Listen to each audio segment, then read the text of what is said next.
ഇന്നേ ഞാനൊരു ചക്ക എരിശ്ശേരി വയ്ക്കാൻ പോവുകയാണ്. അതിന് വേണ്ടിയിട്ട് ഇച്ചിരി ചക്ക കിട്ടിയായിരുന്നു. അപ്പോൾ ആ ചക്കയെല്ലാം നല്ലവണ്ണം ചെറുതായിട്ട് അരിഞ്ഞ് ഒരു നല്ലൊരു പാത്രത്തിൽ വെച്ച് ഇതൊന്ന് വേവിച്ചെടുക്കട്ടെ. ഇത് വെന്ത് വരുന്ന സമയം നമുക്ക് ഇതിനൊരു കൂട്ടുണ്ടാക്കാവേ. ആ കൂട്ട് എന്തൊക്കെയാണെന്നുള്ളത് ഞാൻ പറഞ്ഞുതരാവേ.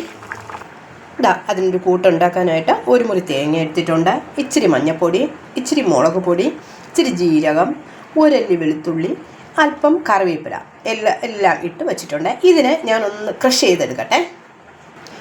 ഒന്ന് ക്രഷ് ചെയ്തെടുത്തിട്ടുണ്ട്. ഒരുപാട് അരയണ്ട, ഒന്ന് ക്രഷ് ചെയ്താൽ മതി. തോരത്തിന് അവിയലിനൊക്കെ അരയ്ക്കുന്ന ആ രീതിയിൽ ഒന്ന് അരഞ്ഞാൽ മതി. അപ്പം ഞാൻ ഇതിനൊന്ന് ചക്കയൊക്കെ ഏകദേശം വെന്ത് വന്നിട്ടുണ്ട്. ഇതിനെ ഒന്ന് ആ ചക്കയിലോട്ടൊന്ന് തട്ടട്ടെ.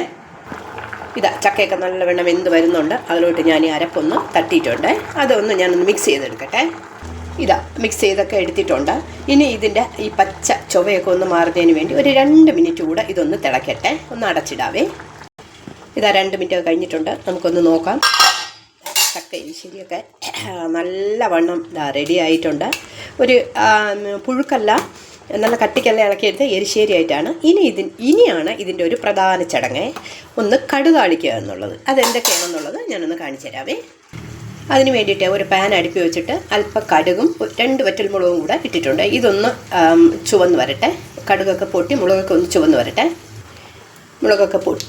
കടുകൊക്കെ പൊട്ടി മുളക് ചുവന്ന് വന്നിട്ടുണ്ട്. അപ്പോൾ അല്പം തേങ്ങ കൂടെ നമ്മളൊന്ന് ഇടുവാണേ. ഇതും കൂടെ ഒന്ന് ചുവന്ന് വരട്ടെ. തേങ്ങയെല്ലാം ചുവന്ന് വന്നിട്ടുണ്ട്. ഇനി നമുക്ക് ഇതിനൊന്ന് ചക്കയിലോട്ടൊന്ന് ഒഴിക്കാവേ. അങ്ങനെ നമ്മുടെ ചക്ക എരിശ്ശേരി റെഡി ആയിട്ടുണ്ട്. ഇത് കടുതാളിച്ച് ഇതിലോട്ട് ഒഴിച്ചിട്ടുണ്ട്. അതിപ്പം ഇളക്കണ്ട. ഒരു 2 മിനിറ്റ് കഴിഞ്ഞതിന് ശേഷം നമ്മളൊന്ന് ഇളക്കി യോജിപ്പിച്ചെടുക്കുക. ഓക്കെ.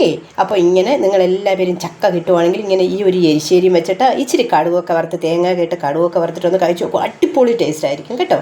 Okay, bye. ഇതൊന്ന് അടച്ചു വയ്ക്കട്ടെ.